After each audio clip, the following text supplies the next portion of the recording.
இல்லை, நான் விஜய் சாரை மீட் பண்ணுறதுக்கு ட்ரை பண்ணல. நம்ம ஸ்ரீநாத் சார் தான் மினிஸ்டர், நம்ம மச்சான் தான்.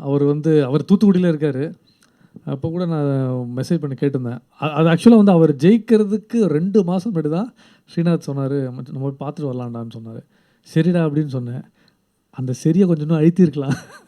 போக முடியும், பார்க்க முடியாத விஷயம் கிடையாது ஆக்சுவலாக. பட் ஒரு நாள் போகணும் ஆசை, குடும்பத்தோடு ஒரு வாட்டி போய் ஒரு பார்த்துட்டு வரணும்னு ஆசை கண்டிப்பாக இருக்குது. 100% நடக்கும் சார். ஆயிட்டாரு. நான் சொல்லி இதை எழுதி இல்லை ஆக்சுவலாக விஜய் சார் வந்து தளபதி வந்து நல்லா ஆட்சி பண்ணிகிட்ருக்காரு. அதான் நீங்கள் பார்த்துறீங்களே, ஒரு காலத்தில் பார்லிமெண்ட்டில் என்ன நடக்கும்னே தெரியாது. இப்போ மக்களுக்கு எல்லாம் தெரியப்படுத்தணும்னு சொல்லி இப்போ 2 நாள் முன்னாடி நீங்கள் பார்த்துருப்பீங்க, பேப்பர் படிச்சிருந்தா தெரியும்னு சொல்லியிருக்காரு. அது வரைக்கும் அப்டேட்டாக இருந்திருக்காரு. எல்லாம் இப்போ முன்னாடி ஆட்சியிலேருந்து வந்தவங்கலாம் பண்ணாமல் இல்லைன்னு நான் சொல்லலை. ஆனால் என்னென்னா அது வந்து ஒரு குடும்ப அரசியலாக இருந்திருக்கு. இப்போ இண்டிவிஜுவலாக அவர் இறங்கியிருக்காரு, நடிகராக இருந்திருக்காரு, எல்லா கஷ்டங்களும் தெரியும், பண்ணிகிட்ருக்காரு. எடுத்தோடனே 3 மாதத்துக்குள்ளே இவ்வளோ தூரம் பண்ண ஆரம்பிச்சிருக்காரு. ஒரு 15-20% பண்ணுறாரு. காலப்போக்கம் 5 வருஷங்கள் இருக்குல்ல, கண்டிப்பாக பெருசாக இருக்கும். 100%. பர்சனலா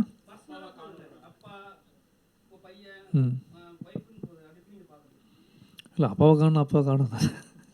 ஆக்சுவலாக அன்றைக்கி அவர் இங்கே இல்லை, சம்மந்தப்பட்ட ஆள் சொல்லியிருக்காரு, நீ அவன்கிட்ட கேட்டு பாருங்கள், அந்த லாட்ரி மேட்டர் தானே சொல்கிறீங்க. அவரும் சொல்கிறாரு, அவரும் அங்கே தான் இருந்திருக்காரு. ஆக்சுவலாக அங்கேருந்து இங்கே வந்திருக்காரு. ஸோ கண்டிப்பாக இருக்கும்ல, நம்ம ஜெயிக்காத காலகட்டத்தில் இருக்கும்போது நமக்கு பெயின் இருக்கும். ஜெயிச்சதுக்கப்புறம் நம்ம ஒரு விஷயம் பேசுவோம். ஆனால் ஓப்பனாக தான் பேசுகிறாங்க. சரி, அது ஹெல்த்தியாக இருந்துட்டு சந்தோஷமான விஷயந்தான். அது அவங்களுக்குள்ளே பேசி அது அப்படியே ஸ்ட்ரக்கப் ஆகாமல் மக்களுக்கு நல்ல திட்டம் தரோம், இது தரோம், நிறைய விஷயங்கள். இப்போ ஃபார்மிங்க்கு நிறைய விஷயங்கள் பண்ணுறோம். இப்போ ஃபார்மிங் லேண்டு பல விஷயங்கள் பண்ணுறவர் சொல்லியிருக்கார் விஜய் சார். இப்போ எது நடந்தாலும் நீங்கள் இப்போ என்னென்னா இந்த லஞ்சம் ஒழிஞ்சிருக்குங்க. அப்பா ரொம்ப சந்தோஷமாக இருக்குது. கார்ப்பரேஷன் சைடில் எங்கே போனாலும் இப்போ நானும் ஒரு இடம் பார்த்துட்டு இருந்தேன். ஒரு இடத்துல போயிட்டு முன்னாடியெல்லாம் இங்கே மூவ் பண்ண அங்கே மூவ் பண்ணன்னு சொல்லும்போது எவ்வளோ கொடுத்தா எவ்வளோ வேலை நடக்கும்னு இருக்குது. இப்போ வாங்குறது பயப்படுறோம். ஆக்சுவலாக செக்யூரிட்டி 10 ரூபா டீ குடி கேட்க மாட்றாங்க. அப்படி தான் இருக்காரு. ஸோ அந்தளவுக்கு ஒரு பயம் ஏற்பட்டிருக்குல்ல எல்லார்கிட்டையும். போலீஸ்கிட்ட மாற்றம் வந்திருக்கு. ஆல்ரெடி நம்ம டிவிக்கே தானே, நான் பச்சையாக சொல்லியிருக்கேண்ணா. ஒரு பூஜையில் கூட நான் சொன்னேன். நான் ஃபஸ்ட்டு நான் சொன்னது, எனக்கு அதில் வந்து 5000 ஃபாலோவர்ஸ் தூக்கிட்டாங்க இன்ஸ்டாகிராமில். என் பேஜே போனாலும் பரவாயில்ல, எனக்கு மனசில் என்ன தோணுச்சோ நான் தான் சொன்னேன். நமக்கு சினிமாவில் தெரியும்ல, சினிமா ஈஸியாக தூக்கி போட்டு சொல்லுவாங்க. யார் வேணால் வரட்டும். விஜயகாந்த் சார் வந்தார், வந்து நல்லா அவர் தான் 95,000 கிலோமீட்டர் அவர் தவிர யாருமே இப்படி ட்ராவல் பண்ணல. வந்தார், நல்லா பண்ணார். ஆனால் ஒரு காலகட்டத்தில் அது என்ன நடந்தது உங்களுக்கே தெரியும். அதுக்கப்புறம் எம்ஜிஆர் சார் எப்படி பண்ணியிருந்தா உங்களுக்கு தெரியும் முன்னாடியே. அதுக்கப்புறம் ஒருத்தர் வரணும்னா யார் வேணால் வரட்டுமே, நீ யார் வேணால் வரலாண்ணே, நீ கூட வரலாம், நல்லது பண்ணுறாரு தான் உங்கள் பேக்கப் இருந்தால். 5 வருஷம் கொடுத்தா பாருங்களேன் தளபதி கிட்ட அவர் என்ன பண்ணுறாருன்னு. மேஜிக்னா நல்ல விஷயந்தான். அப்படி கிடையாது. நீங்கள் கேட்ட விஜய் சார் எம்ஜிஆர் கூட தானே டிவிக்கு ஒப்பிடுறது பண்ணுவார்ண்ணே. 3 மாதம் தானே ஆச்சு, இன்னும் 5 வருஷம் 3 மாதம் இல்லையே. பண்ணுவார்ண்ணே, கண்டிப்பாக பண்ணுவார். கண்டிப்பாக பண்ணுவார். என்னடா சார், இப்போ வந்து நீங்கள் நிறைய டேரக்டர் கிட்ட ஒர்க் பண்ணியிருக்கீங்க. லேடி டேரக்டர் ஃபஸ்ட்டு பண்ணியிருக்கீங்க. அவங்க எப்படி வந்து ஒர்க் பண்ண வச்சாங்க உங்களை? ஏன்னா வந்து ஆம்பளைக்குன்னு ஒரு திமிரு இருக்கும், ஆனால் வந்து லேடிஸ் வந்து அதை அழிச்சிருவாங்க. சரிங்களா? அப்போ வந்து உங்களுக்கு என்ன தோணுச்சு? இல்லை, அவங்களுக்கும் அந்த திமிரு இருக்குது கண்டிப்பாக. ஏன்னா திமிரு கண்டிப்பாக எங்கே திறமை இருக்கோ அங்கே திமிரு கண்டிப்பாக இருக்கும். அது தப்பான விஷயமே கிடையாது. பெண்கள் இப்போ நம்ம வீட்டில் ஏன் அடிபடைஞ்சு போகிறோம்? பயம் கிடையாது. அவங்க அப்படி தான் இருக்கணும், நம்ம இப்படி தான் இருப்போம். ஸோ அதனால் அவங்ககிட்ட எல்லா திறமைகளும் இருக்குது. அவங்க அழகாக வேலை வாங்க தெரியும் சூப்பராக. இப்போ என்னென்னா, இப்போ அவங்க தான் ப்ரொடியூஸும் பண்ணாங்க. அவங்க ஹஸ்பண்ட் வருவார். இவங்களே வந்து சரி நம்ம நினைக்கிறோம் ஒரு ஷூட்டிங் வெளியூர் போனால் ஈஸியாக நம்ம சுற்றி பார்த்துடலான்னு. உண்மையால் உட்காந்து சாப்பிட கூட டைம் இருக்காது. நாங்களாம் ரோட்டில் எங்கெங்கே போகிறோமோ அது தப்பு கிடையாது. நாங்கள் டைமை சேவ் பண்ணுறதுக்கு ஒரு இடத்துல வண்டிக்குள்ளே ரவுண்டு அடிச்சுட்டு இருப்போம். ஏன்னாங்க இப்போ நம்ம ஊர் மாதிரி இப்போ பெர்மிஷன் வாங்கிட முடியாது. போயிட்டு எல்லாமே ஒர்க் பண்ணுவோம், கேமரா இருக்கும். ஸோ வண்டி ரன்னிங்கில் இருக்கும், அங்கே ட்ரெஸ்ஸை மாற்றிருக்கோம். ஸோ அது மாதிரி வந்து ஆஃபீஸில் போய் ரொம்ப தூரம் போய் ட்ரெஸ் மாற்றணும். ஸோ அங்கே பப்ளிக்கில் நீங்கள் மாற்ற முடியாது, ரொம்ப ஸ்ட்ரிக்ட்டு, வந்து போலீஸ் தூக்கிட்டு போயிடுவோம். ஸோ இதெல்லாம் பண்ணிவிட்டு மெயினாக கம்ஃபர்ட் ஜோன் உங்களுக்கு ஓகேவா, ஃபுட்டு ஓகேவா, இதுவும் போயிட்டுருக்கோம், ப்ரொடக்ஷன் இதோட எல்லாமே வந்துட்டுருவாங்க. இது எல்லாமே மைண்டில் தூக்காமல் வேலையும் பார்த்துருந்தாங்க, எழுதிட்டும் இருப்பாங்க. ஷார்ட் நம்ம எனக்கு என்ன தேவையோ அதை மட்டும் கரெக்டாக எடுப்பாங்க. எடிட் பேஸ்லாம் படம் பண்ணாங்க, நான் பார்த்துருக்கேன். எல்லாருமே டென்ஷன் ஆவாங்களே. இங்கே பாதி படம் நடக்கும், பாதி படம் நடக்காது. 6 மாதத்தில் ஒரு பிரேக் விட்றாங்க, அதோட படமே முடிஞ்சிச்சு.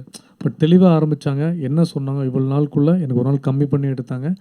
ஹாஸ்பிட்டாலிட்டி சொல்லுவாங்கள்ல, கரெக்டு. நான் எதுவுமே உங்களை ஃபாலோ பண்ணல, எதுவுமே நான் கேட்கல, நான் டிமாண்டும் பண்ணுற ஆள் கிடையாது. வாங்க, டிக்கெட் ஏறினாங்க, ஷூட்டிங்கு, இது ஷெடியூலு 2-3 மாதம் முன்னாடி அனுப்பிச்சிட்டாங்க எல்லாமே. உங்களுக்கு என்ன இந்த டைமில் பிக்கப் இருக்குது. பாம்பே பேட்டர்னில் ஒர்க் பண்ணுவாங்க இல்லையா, அங்கே அப்படி தான் ஒர்க் பண்ண முடியும். ஸோ எனக்கு ரொம்ப அதிசயமாக இருந்துச்சு, யாரோடய ஒர்க் பண்ணாமல் நீங்கள் எப்படி இதை பண்ணிட்டீங்கன்னு. அப்போ அதே மாதிரி சொன்னேன், எனக்கு சப்போர்ட் கேரளாவில் கிடைக்காது. நான் சொன்னேன், நான் வந்து பிறப்பால சென்னை தான், என் ஒய்ஃப் தான் கேரளா. நான் இப்படியே போய் கற்றுக்கிட்டேன், நானும் அப்படி தான் படம் பண்ணேன். ஆனால் சென்னையில் உங்களுக்கு அந்த பிரச்சனையே வராது. எங்கே போகணும் ஏது போகணும் ஒரு நம்பர் மட்டும்தான் சில இடத்துல போனாங்க. டிஏ டப்புன்னு முடித்தாங்க, டப்பிங் முடித்தாங்க. ஸோ அவங்களுக்கு கம்ஃபர்ட் ஜோன் வந்து கேரளா விட இங்கே தான் இருக்குது. அதிகமாக இனி அவங்க தமிழ் படம் தான் பண்ணுவாங்க. கரெக்டில் நீங்கள் தமிழ் சினிமா தாண்டி மலையாளத்துக்கு போயிட்டீங்க, அப்படி மலையாளம் போகல. ஆல்ரெடி என் மலையாளத்தில் 4 படம் பண்ணியிருக்கேன். கடைசியாக லவ் ஆக்ஷன் ட்ராமா பண்ணேன், நிவின் பாலி கூட, நவீன் தாரா கூட. லாங்குவேஜ் தானே, நமக்கு அதெல்லாம் கிடையாது. எனக்கு சுத்தம் மலையாளம் தெரியாது. ஒய்ஃபு தான், அம்மா மலையாளி, அப்பா தமிழ், எக்மோர் தான் பூர்வீகம். ஆனால் நான் போய் இந்த ரன்னிங் பஸ்ஸில் பொங்கல், திருவாண்டம் இப்படியே ரன்னிங்கில் கற்றுக்கிட்டு இப்படி தான் நான் படம் பண்ணேன்.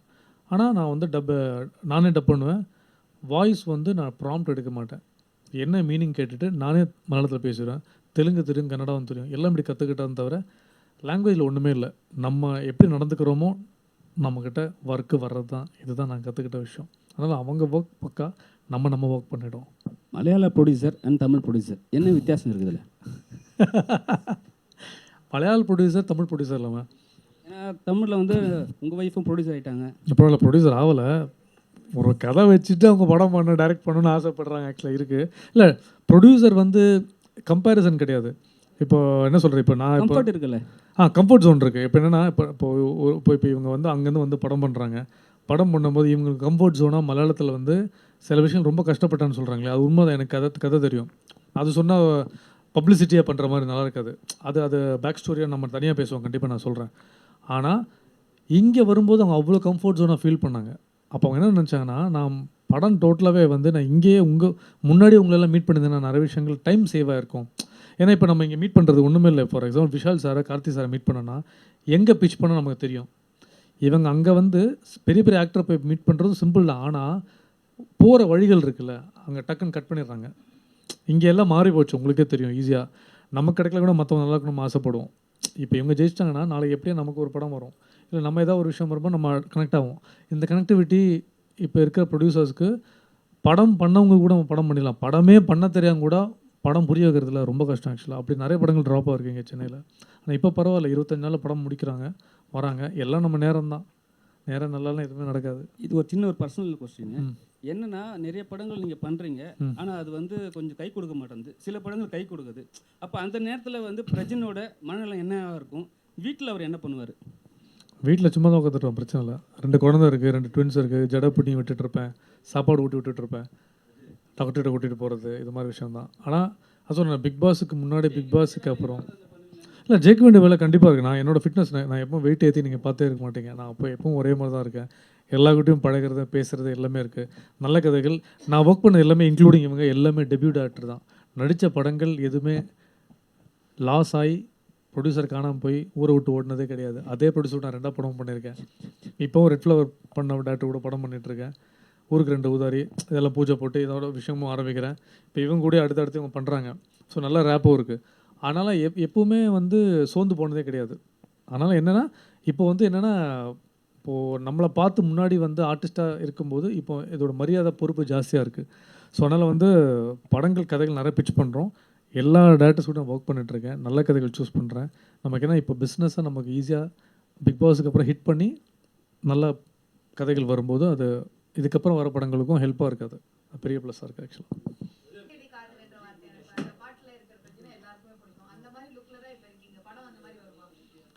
படம் சரி, நான் என்ன சொல்கிறேன், படம் ஓடுறது ஓடாதது மக்கள்கிட்ட இருக்குது. படத்தை கொண்டு போய் சேர்க்குறது ப்ரொடக்ஷன் கிட்ட இருக்குது. இதெல்லாம் தாண்டி கேரளாவில் மழையும் பெய்யுது, இங்கேயும் சில விஷயங்கள் நடக்குது. ஓடிடி பிஸ்னஸ் வேறு மாதிரி இருக்குது. எல்லாமே இது இருக்குது. சில தியேட்டரில் சுமாரான படங்கள் ஓடிடியில் சூப்பராக இருக்கும் ஆக்சுவலாக. இப்போ நெட்ஃப்ளிக்ஸில் ஒரு வாட்டி படம் போகும்போது அவங்க கேட்டாங்க, ஏன் இந்த படம் வந்து ஓடாத படத்தையும் எடுக்கிறீங்கன்னா, தேட்டரில் போகாத படங்கள் ஓடிடியில் ஒர்க் ஆகும். ஸோ யூஷுவல் லவ் ஸ்டோரிக்கு ஒரு விஷயம் இருக்குது, அது எல்லாமே நடந்துட்டுருக்கு. இன்றைக்கி இந்த படம் ஹிட் ஆகுன்றது கடவுள்கிட்ட அந்த டே அந்த நாள் வெள்ளிக்கிழமை அமையிறது மட்டும்தான் இருக்குது. உழைச்சிருக்கோம், கொண்டு போய் சேர்க்குறதும் அது மட்டும் நம்மக்கிட்ட. அதுக்கப்புறம் அதோட ப்ளஸ் மைனஸ் நம்மக்கிட்ட அந்த கீ நம்மக்கிட்ட கிடையவே கிடையாது.